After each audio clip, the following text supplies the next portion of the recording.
A while back, I did a video talking about things I want to see from DCU Batman. So now, we're going to do a video talking about things I want to see from the DCU in general. So let's get started.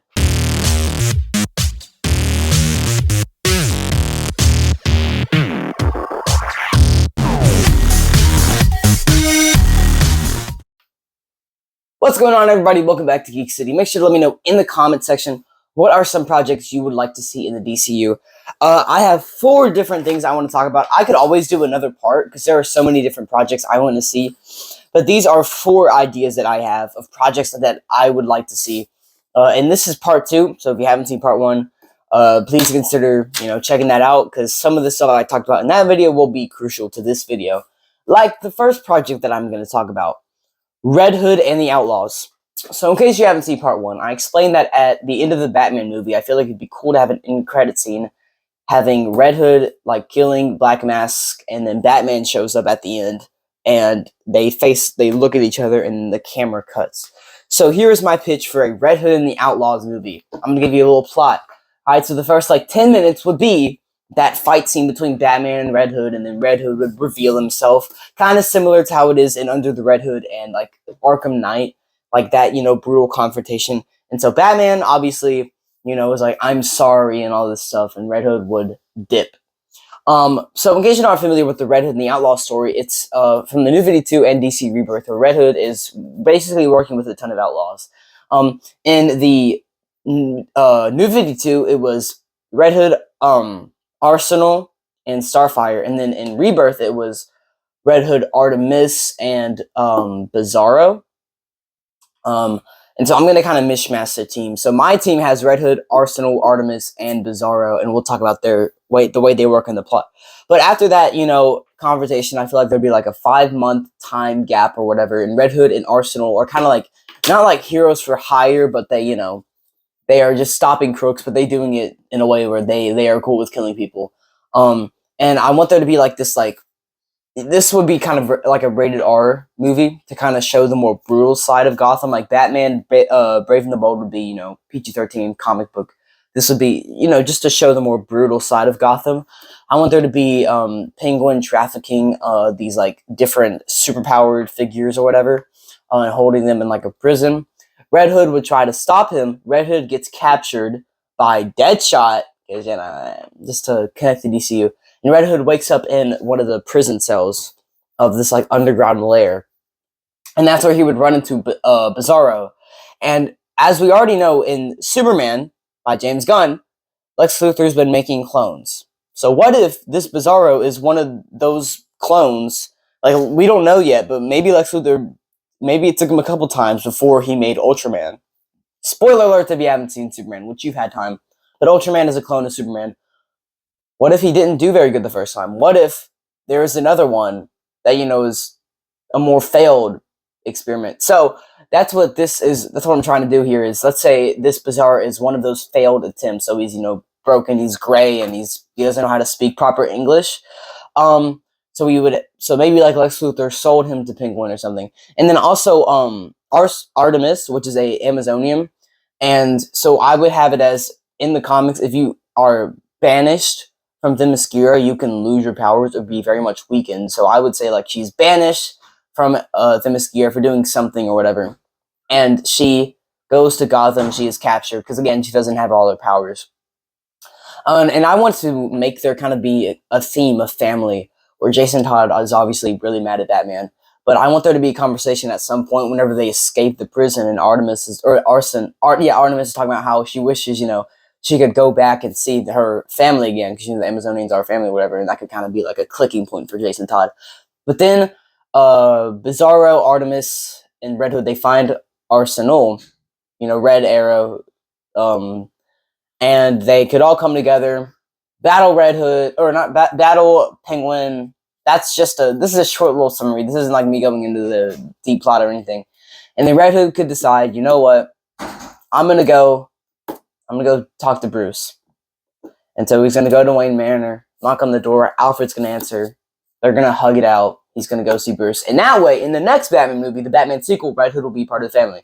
So all y'all talking about, oh, why was Red Hood not in Brave and the Bold?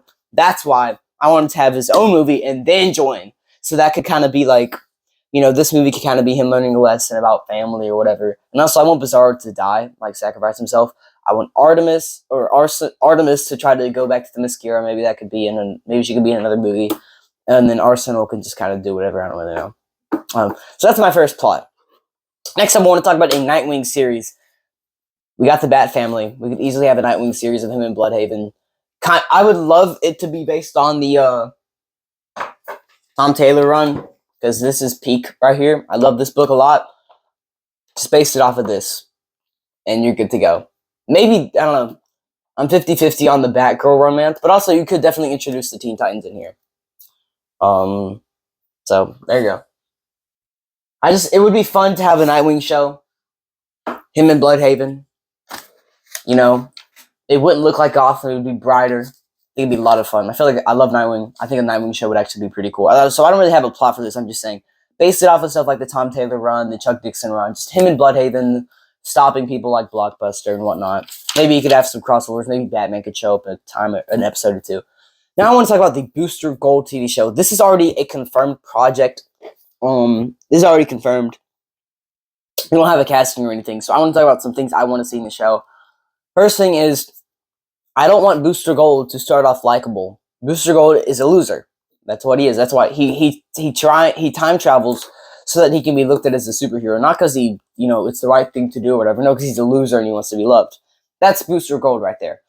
I want the character arc for the show to be him, actually becoming a hero.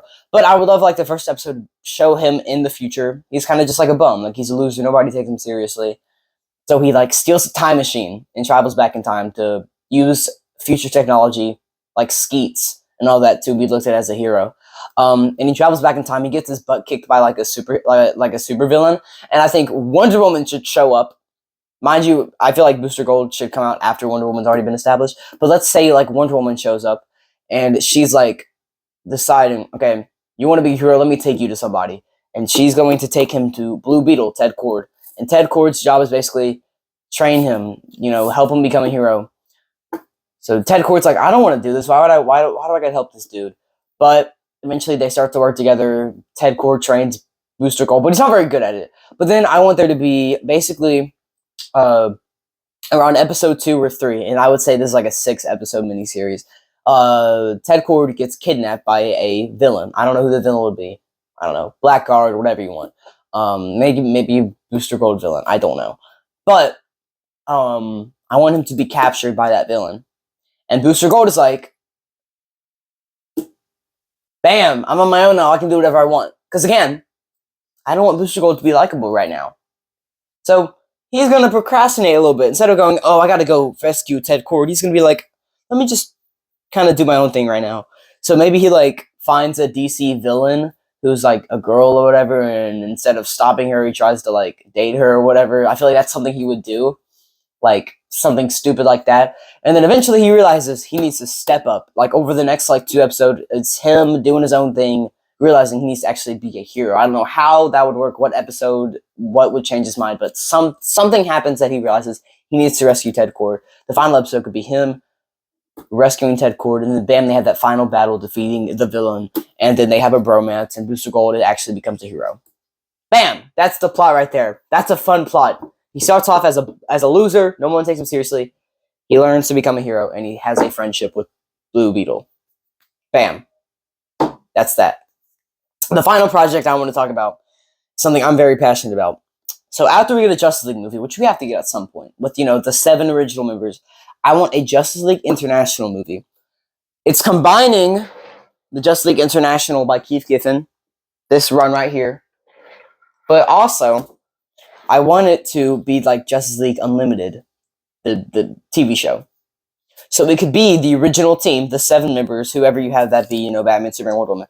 But I also wanted to expand the league. Green Arrow, Black Canary, Captain Atom, Booster Gold, Blue Beetle, Red Tornado, The Question, people like that. Shazam! I mean, like, this could be a great opportunity to expand the universe. James Gunn is great at finding smaller known characters and making them really cool. Maybe Mr. Terrific and Hawk Girl and Guy Gardner could all join. Bam. I don't know what the plot would be. Maybe it could be involving Maxwell Lord or Amanda Waller, taking moments from the Cadmus arc from the TV show. That's a great arc of television. So maybe something like that. I think it'd be fun to kind of go in the route of the first Justice League movie is, them coming together. Everybody loves them. Maybe this second film is, they try to start Justice League International in the Watchtower, but it doesn't go as planned. People kind of don't trust the Justice League as much because of the government manipulating things or whatever. I feel like that could be fun. So I don't have a specific plot, but I want to see a film that is a giant group of Justice League characters coming together. I feel like that'd be a lot of fun. Like, you go into the Watchtower and you would see like 20 different random heroes in the background. That'd be an opportunity to have a ton of just little fun DC characters. And again, James Gunn is good at doing that type of stuff, so I feel like this would be the opportunity to be able to do that even more. So those are some of the projects I'd want to see. Let me know in the comment section, what are some DCU projects that you want to see in this universe? What are some of the things that you want to see?